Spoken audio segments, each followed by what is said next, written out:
66 books of the Bible, and they're written over a course of 15 to 1600 years.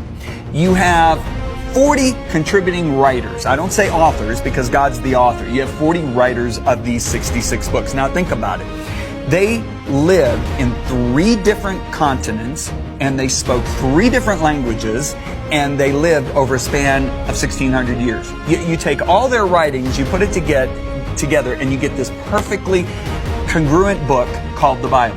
I mean, how ridiculous is that? I mean, okay, go back 1600 years. We go back, we're right around 500 AD. Pick a guy and tell him to write a book, a chapter, right? Then go 100 years and go to a different country, a guy that speaks a different language, tell him to write another chapter. Then go another 100 years, do the same thing, do this for 1600 years, come to 2019, 2020, it's time period, and tell me you got a book that makes any sense. Okay, but let's sweeten the deal. If you look at the Old Testament was written by several different writers living over the course of 1100 years. So they wrote this Old Testament, which is Genesis through Malachi, was written over 1100 years.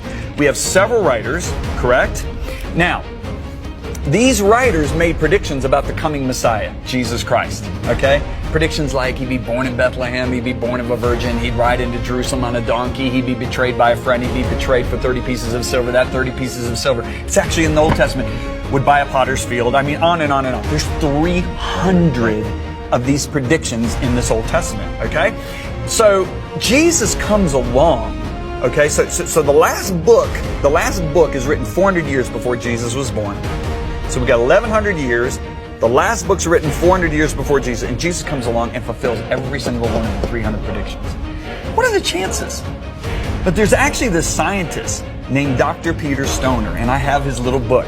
Okay, this book, I went to buy it on Amazon because it's out of print for years, and it was costing $800, but a pastor knew how much I loved this, and he bought it for me as a gift. So here is the book, okay?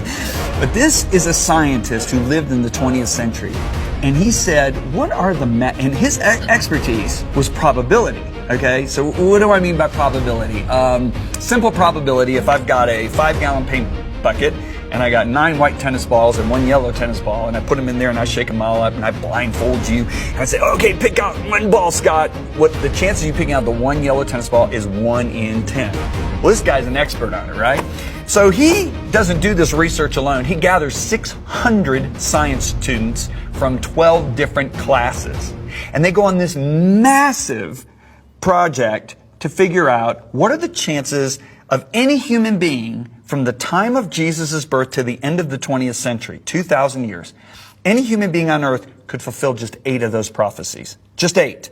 Okay? Now, they picked really simple ones. All right? Number 1, Christ to be born in Bethlehem. Micah writes that. Christ to be preceded by a messenger. Isaiah, in a totally different generation, writes that.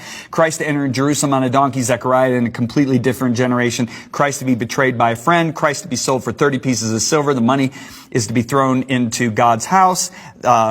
Christ to be silent before his accusers. Christ to be executed by crucifixion as a thief. That's the 8 prophecies they picked. And the crucifixion wasn't even a thing yet. I know, that's what's crazy. I know, there's some prophecies there that, I mean... They didn't even invent crucifixion until... So when this was written, it didn't even exist, right? So they go on hours and hours of research, study, doing all that they do, that these scientists do. And their results was actually studied by a third party. And that third party was the American National Scientific Council. And you know what the American National Scientific Council said? What they found was conservative. So what I'm about to share with you is conservative. They said the chances of any human being on earth from the time of Jesus till the end of the 20th century of fulfilling those 8 prophecies is 1 in 10 to the 17th power. Dr. Stoner said, let me make this palatable for the average man and woman. So he said, if you take a silver dollar, which is about that big, and if you have 10 to the 17th silver dollars, you have no place on earth to store them. You have to just spread them out on the ground. And if you have that many silver dollars, you will cover the entire state of Texas, 2 feet deep, with silver dollars. Wow. Now, gather all those silver dollars, mark one of them, shuffle them all up, distribute them over the entire state of Texas, blindfold a guy in Oklahoma, put him on a helicopter, start flying over the state of Texas. The state of Texas, it takes 17 hours to drive through. fly over the state of Texas. At any time he says let down, the guy gets out, he's still blindfolded, right? He picks $1 silver. The chances of picking out that $1 silver is the chances that any human being could fulfill these 8 prophecies over 2,000 years. And Jesus didn't fulfill 8. He fulfilled all 300. Yeah.